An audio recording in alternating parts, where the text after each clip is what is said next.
હવે નાનખટાઈ રિલીઝ થાય છે આવતીકાલે, પણ રિલીઝ પહેલાનો માહોલ કેવો છે? આ ફિલ્મ 8 ઓગસ્ટે રિલીઝ થવાની હતી, પણ પછી આ ફિલ્મ પોસ્ટપોન થઈ અને સીધી 5 સપ્ટેમ્બરે આવે છે. હવે 5 સપ્ટેમ્બરની તારીખ આ ફિલ્મ માટે કેટલી યોગ્ય છે એનું આપણે થોડું પોસ્ટમોર્ટમ કરી લઈએ. મેં ડાયરામાં વાત કરી હતી કે જો વશ લેવલ 2 અને બચ્ચુની બેનપણી આ ફિલ્મના રિપોર્ટ સારા આવ્યા ને તો પછી નાનખટાઈને અસર થશે. એટલે અત્યારે બંને ફિલ્મોના રિપોર્ટ તો સારા આવ્યા છે. સાથે સાથે જ શુક્રવારના દિવસે 2 ફિલ્મો આવી રહી છે. એક તો બાગી 4 છે અને એક બેંગલ ફાઇલ છે. હવે જો હું તમને ગણિત કહું, બાગી 4ને ખૂબ સરસ શો મળ્યા છે, બહુ જબરજસ્ત શો મળ્યા છે પહેલા દિવસના, બરોબર. બીજી વસ્તુ, બેંગલ ફાઇલને પણ બાગી કરતાં ઓછા પણ સારી માત્રામાં શો મળ્યા છે, એટલે એ પણ એક કોમ્પિટિશન જ છે.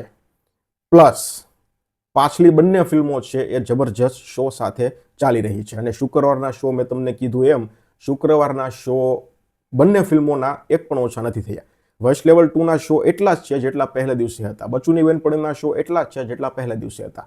એટલે ઇન શોર્ટ તમને કહું ને તો આખું માર્કેટ આ ચારેય ફિલ્મોએ અત્યારે કવર કરેલું છે. હવે શુક્રવારે જો બાગી અથવા તો બેંગલ ફાઇલના રિપોર્ટ નબળા આવશે તો પછી સોમવારથી શો ઘટશે. પણ 2 ફિલ્મો ઓલરેડી એવી છે જેના રિપોર્ટ સારા છે, રિવ્યૂ સારા છે, એટલે એ તો આખું અઠવાડિયું ખેંચી લેવાની છે. એટલે આ અઠવાડિયા માટે નાનખટાઈ અઘરી રહેશે. નાનખટાઈના તમને શોની વાત કરું ને તો બહુ ઓછા શો મળ્યા છે અને પાછા શો મળ્યા તો કેવા, કોઈ પણ મેળ વગરના શો મળ્યા છે. જો હું તમને કહું ને તો સુરતની હું તમને વાત કરું, અત્યારે સુરતમાં કઈ ટાઈપના શો મળ્યા છે તમને. બપોરે 2:10નો શો છે, 2:30નો છે, 2:15નો છે, પછી 3:30નો છે, 4:30નો સારો કહેવાય, પછી 6:45નો છે, પછી બપોરે 12:15નો છે, બપોરે 1 વાગ્યાનો શો. આ રીતના શો મળ્યા છે. એક થિયેટરમાં 1 શો છે. સુરતમાં આ રીતે કાર્યક્રમ છે. અમદાવાદની તમને વાત કરું તો અમદાવાદમાં એક થિયેટર એવું છે અત્યારે જેના 6 શો છે.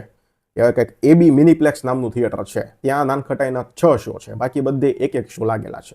એટલે ત્યાં પણ સીન આવા કંઈક જ છે. એટલે અત્યારે નાનખટાઈની હાલત બહુ ખરાબ છે, બહુ એટલે બહુ ખરાબ દેખાઈ રહી છે. 8 થી 10 લાખનું કદાચ પહેલા દિવસનું કલેક્શન આ ફિલ્મનું આવવું હોય તો આવે, જો હવે આમાંથી શો એકાદો કેન્સલ ના થાય ને તો. કારણ કે અત્યારે માર્કેટ આખું જે છે ને એ ખૂબ ગરમ છે, પણ નાનખટાઈ માટે ઠંડુ માર્કેટ છે. એમાંય જો પેલી મલયાલમ ફિલ્મ લોકા છે એ હિન્દી લેંગ્વેજમાં રિલીઝ થાય છે, જો કે સુરતમાં અત્યારે એક જ શો છે, પણ હિન્દી લેંગ્વેજમાં જો એના પોઝિટિવ રિપોર્ટ આવ્યા ને તો પછી શનિવાર, રવિવાર અને સોમવારથી એના શો પણ લાગશે. એટલે હવે નાનખટાઈનું શું થશે એ તો ભગવાન જાણે, પણ અત્યારે માર્કેટ ખૂબ ખરાબ છે. મેક્સિમમ કલેક્શન મને 10 લાખ રૂપિયાનું અત્યારે દેખાઈ રહ્યું છે પહેલા દિવસનું. તમને જે લાગતું હોય એ મને કમેન્ટ સેક્શનમાં જણાવજો. ધન્યવાદ.